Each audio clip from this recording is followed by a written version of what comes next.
In a historic return to the U.S. presidency, Donald Trump's victory has reignited discussions worldwide, particularly in Pakistan, where many view him as a potential ally for the release of former Prime Minister Imran Khan. Trump and Khan were known for their personal rapport, a rare connection between a U.S. president and a Pakistani leader. During his previous term, Trump publicly praised Khan's efforts in regional stability, and some believe that Trump could influence Pakistan's establishment to reconsider Khan's detainment. Pakistanis, weary of political unrest, now have heightened expectations that Trump might leverage his influence on behalf of Khan, who has been vocal about Pakistan's independence from Western interference. Trump's potential advocacy for Imran Khan, however, would encounter significant challenges given the entrenched power of Pakistan's military and intelligence structures. U.S.-Pakistan relations have historically been shaped by mutual security interests, and it remains uncertain whether Trump's direct intervention would be welcomed by Pakistan's establishment. Some experts from credible institutions like the Carnegie Endowment for International Peace suggest that U.S. influence on internal Pakistani affairs is constrained by Pakistan's national security priorities, yet Trump's prior actions indicate he might attempt behind-the-scenes diplomacy to build pressure on the establishment.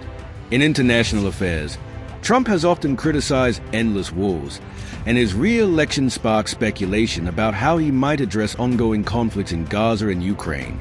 During his previous term, Trump took steps toward Middle East peace, exemplified by the Abraham Accords, which normalized Israel's relations with several Arab nations. Analysts from Brookings Institution argue that Trump may seek similar diplomatic initiatives to defuse the Gaza crisis, likely advocating for a temporary ceasefire, though his pro-Israel stance may limit his appeal in Arab countries. For Ukraine, Trump has consistently argued against U.S. involvement in foreign conflicts, calling NATO allies to share the burden. He may focus on peace talks with Russia to de-escalate the situation, given his long-standing stance that great nations do not fight endless wars. At the same time, Trump's return could shift America's Middle East policy drastically. Known for his alignment with Saudi Arabia, Trump could further bolster ties with the Gulf states to counterbalance Iran's influence in the region.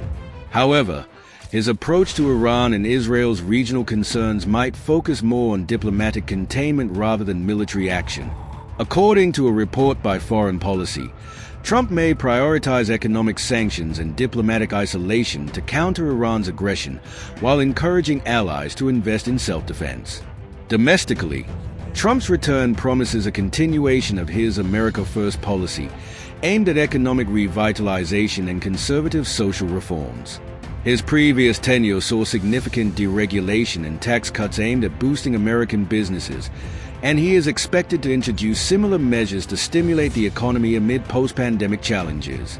Renowned economist Stephen Moore, a former advisor to Trump, notes that tax reforms and incentives could drive new growth and employment. Meanwhile, his focus on reducing foreign dependencies could result in more investment in American industries, especially technology and manufacturing. In terms of immigration, Trump is likely to resume his hardline policies, reinforcing border security and revisiting immigration reform. His supporters argue that stricter immigration policies reduce pressure on public resources and improve job availability for American citizens. Some sources, including the Migration Policy Institute, suggest that Trump's approach could face fierce opposition from progressive states and cities, but that he would likely push for federal measures to enforce immigration controls nationwide.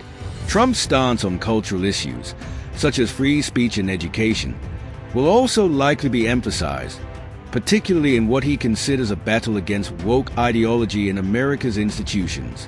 His previous executive orders aim to limit discussions on race and diversity in federal training programs, and his policies may attempt to enforce a more traditionalist curriculum in public education. Conservative media sources, such as the Heritage Foundation, argue that Trump's policies could galvanize a movement toward restoring conservative values in schools, though critics contend this approach might stifle academic freedom. On healthcare, Trump is expected to revisit his long-standing opposition to the Affordable Care Act, ACA, often referred to as Obamacare. His vision leans toward market-driven healthcare options, which he argues would lower costs and improve quality through competition. Critics, including healthcare experts from Kaiser Family Foundation, warn that weakening the ACA without a viable alternative may reduce coverage for millions. But Trump maintains that his plans will expand access through free market principles. The Biden administration's environmental policies, which reverse many Trump-era regulations, could also be undone. Trump has repeatedly emphasized his skepticism of climate change initiatives that he claims harm American jobs and energy independence. Reports from environmental think tanks, such as the Environmental Defense Fund, indicate that Trump might focus more on fossil fuel exploration and less on renewable energy, a stance that could significantly alter U.S. climate commitments. Finally, Trump's leadership style, which appeals to his conservative base, signals a return to assertive executive action on issues central to his political identity. Although his strategies often draw criticism from liberal circles, his supporters view his unorthodox methods as essential to challenging what they see as the entrenched bureaucracy and media bias in Washington. With Trump's re-election, both his allies and critics are bracing for a contentious era where policy decisions could once again reshape America's role on the global stage and its domestic landscape.